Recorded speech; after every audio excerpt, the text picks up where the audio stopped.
Hello, I'm Russ Faulk, Kalamazoo Outdoor Gourmet Grillmaster, and today I want to share a tip with you about one of my favorite cuts of steak, the ribeye.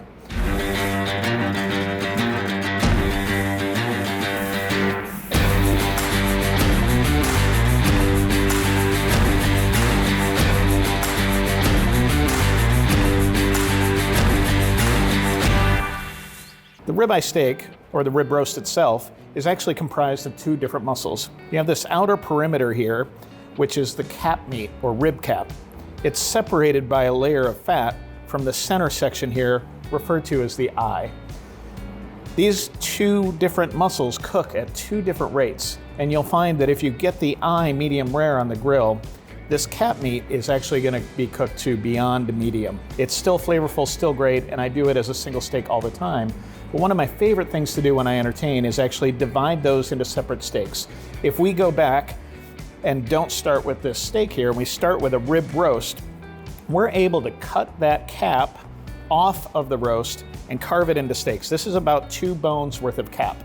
We can then, from that same roast, separate out the eye into what a lot of people refer to as the ribeye filet. It's cut about the same as a filet. It is the leanest part of the ribeye, so it is closer to a filet, but I think it has a lot more flavor. So once we've divided it all up, we're gonna use 2 different techniques to grill these. We're gonna use a sear and slide technique for the ribeye fillets, and we're gonna use straight up grilling over a medium hot fire for the rib cap steaks. No sear and slide with these. We should get both beautifully round, but by cooking them separately and using separate techniques, we can get both to a perfect medium rare for our guests. As with any steak, I like to give them a light coating of olive oil and then season them generously with salt before they go on the grill. I'll typically do this seasoning before I even fire up the grill and let these come up to room temperature a little bit while the grill preheats.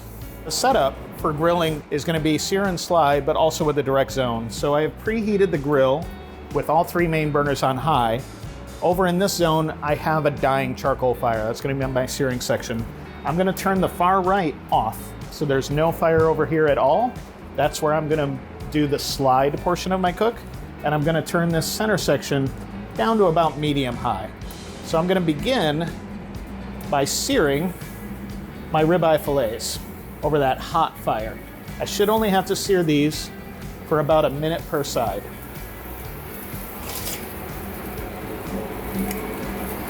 You can see how quickly these start to take on browning over such a hot fire. I'm gonna flip them over.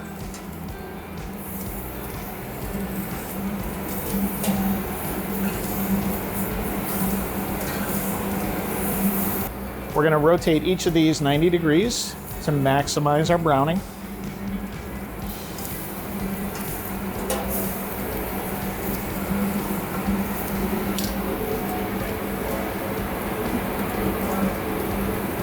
And after another 20 seconds or so, we're gonna flip them to replicate the same thing on the other side.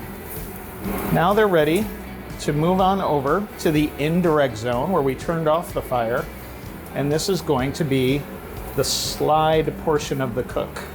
As I start those, I'm going to start the cap steaks over my medium hot fire. But I need to close the lid so that indirect zone becomes like an oven. We've got great heat circulation in here. We're gonna let those ribeye fillets coast up to an internal temperature of about 125 degrees before we pull them from the grill. The browning of our cap steaks takes a little longer because we're on more moderate heat, but we are gonna flip them, and we're gonna flip them a total of 2 times. We're gonna flip it once, and then the next time we're gonna rotate it 90 degrees, but those are taking on some beautiful color, and they're well on their way.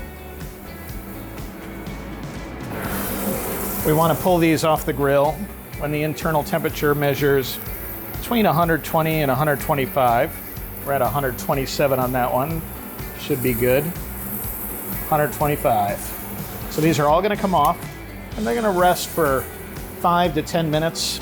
Bigger steaks, I'll rest longer than that. I'll rest 10 plus minutes, just so the internal pressure relieves and the juices are able to migrate back. So our steaks are ready. We've got our ribeye fillets cooked to a beautiful medium rare. Likewise, our rib cap steaks, also medium rare. We were able to achieve the perfect temperature in both pieces of meat because we separated them before cooking. I think you'll find that they have different flavors and textures in each that everybody will enjoy.